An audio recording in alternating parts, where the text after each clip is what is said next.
Fayetteville, West Virginia.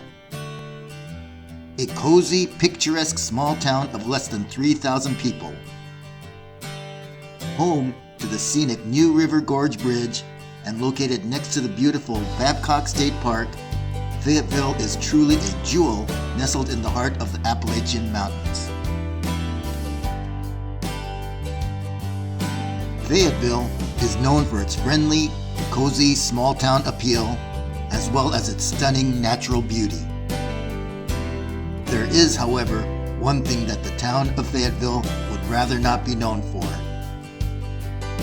If you have ever lived in the Fayetteville area from 1950 through 1989, you will certainly be familiar with this billboard located along State Route 16.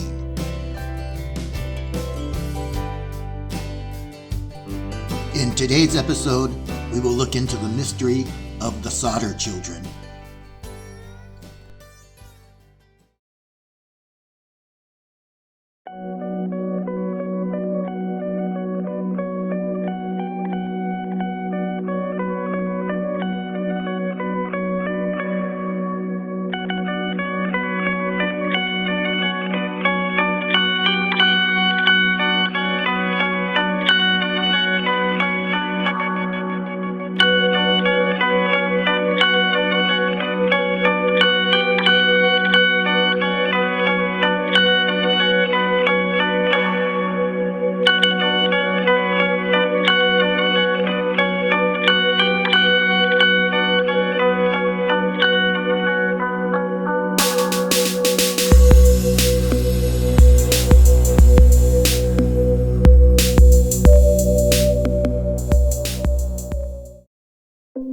The date was December 24th, 1945.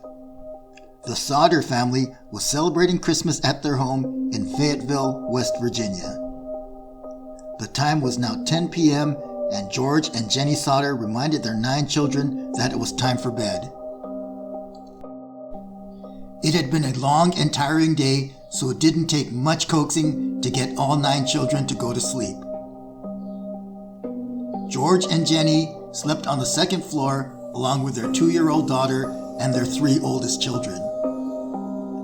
The remaining 5 children slept up in the attic that was converted into a large bedroom. At 1 a.m., Jenny Sodder was awakened by the telephone. The woman on the other end asked for a name of someone Jenny did not recognize.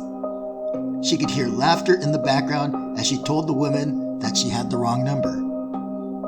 As she hung up the phone, Jenny could hear the other woman giggling. 30 minutes later, Jenny was awakened again, this time to the smell of smoke. She quickly woke up George, and the couple found that their house was on fire. They screamed to their children to evacuate the house. Jenny tried to call the fire department, but the phone wasn't working. George tried to run up to the attic where 5 of his children were sleeping. He couldn't reach them. The flames were too intense. George, Jenny, and their 4 other children managed to make it safely out to the yard. Once outside, George attempted to climb the side of the house to reach the attic window. He managed to break it open, but the window was too high for him to climb inside. George had kept a ladder by the side of the house, so George and his oldest son went to get it. When they went to the side of the house, the ladder wasn't there. The ladder was nowhere to be seen. Thinking fast, George jumped into one of the 2 trucks that he owned to drive underneath the window and climb on top of. The first truck had trouble starting, so he ran out of that truck and went to his other truck. The second truck also would not start. Meanwhile, Jenny ran to the neighbor's house to call the fire department. The Fayetteville Fire Department is comprised of volunteers, and unfortunately on that evening, there weren't enough men available to respond to the call.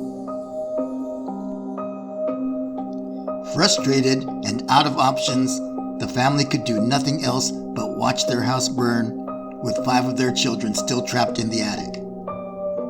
Within 45 minutes, the house had burned to the ground. An investigation by the state police concluded that the fire had been caused by faulty wiring. Death certificates were issued for the 5 children on December 30th. A memorial service was held for the children on January 2nd. However, George and Jenny were too grief-stricken to attend. As George and Jenny began rebuilding their lives, they began to question the conclusions made by the investigators. How could there be no remains left of their 5 children? Jenny spoke to the local mortician, who told her that bones are left unburned after being cremated for 2 hours at 2,000 degrees Fahrenheit. The typical house fire will reach a maximum temperature of only 1,100 degrees, and the house only burned for 45 minutes. There should have been bones left in those ashes. When the telephone company repairman came out to install a new phone line, he found that the old line was cut and not broken or burned from the fire. This meant that the phone line had to have been cut between 1 a.m. when Jenny received that wrong number call and 1:30 a.m. when Jenny tried to call the fire department. George Sodder recounted several odd events in the months leading up to the fire.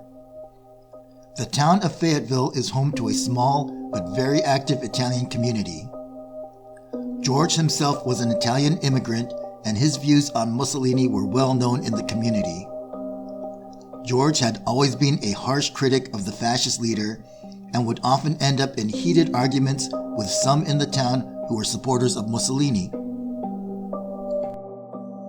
In October of 1945, George was visited by an insurance salesman who was hoping to sell George a policy on his home. Upon being rebuffed, the salesman became angry and warned George that his house would go up in smoke and his children would be destroyed because of the things George had been saying about Mussolini. On another occasion, after having an electric stove installed, the electrician warned George that his fuse box would cause a fire someday. This confused George because prior to having the stove installed, he had the wiring updated in the house, which was then inspected and passed by the local electric company. This made George question the official cause of the fire. How could electric issues be the cause if the lights were still on when they evacuated the house? Several days after the fire, the ladder that George had always kept at the side of his house was found at the bottom of an embankment 75 feet away from the house. As for the trucks not starting on the night of the fire, George found it very suspicious that neither would start, considering both were working fine just the day before.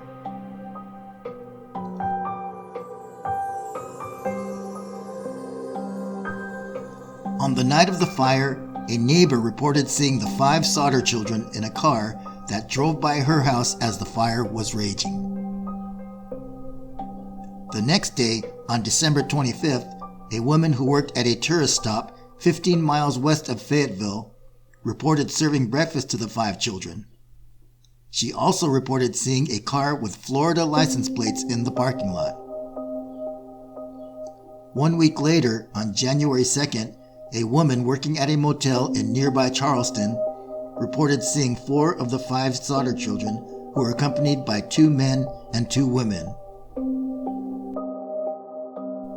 Several years later, George saw a picture of several New York City ballet students in the newspaper. He was sure one of them was his missing daughter, Betty. George drove 500 miles to New York to investigate. When George arrived in New York, the girl's parents refused George permission to speak with their daughter.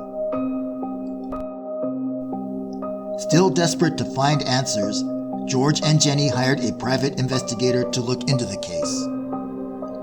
The investigator discovered that one member of the jury that determined the fire was caused by faulty wiring was none other than the salesman who had made the threats to George back in October.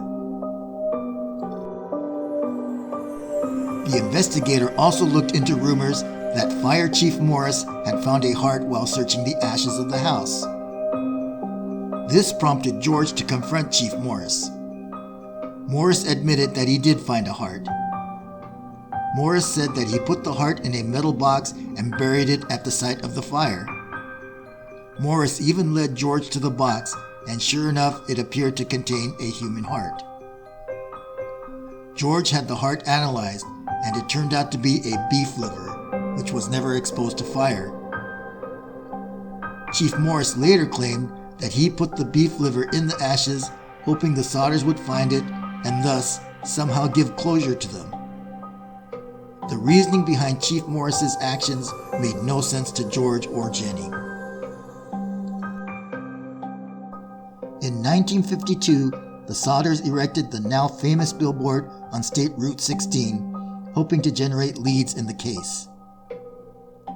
The family would receive tips from around the country, which George would diligently investigate, but never found anything concrete.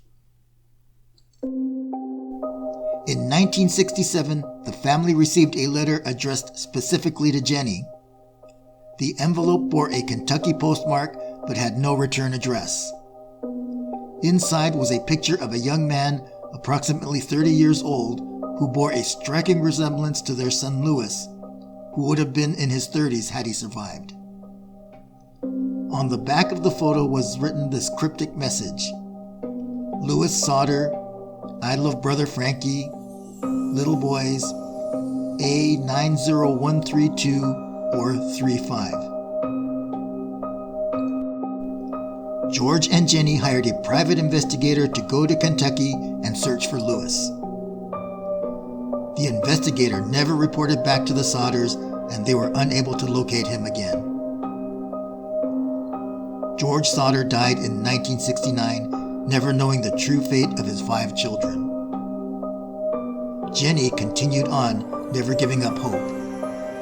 For the remainder of her life, she wore black to mourn the loss of her husband and children. After Jenny's death in 1989, the family finally took down the billboard.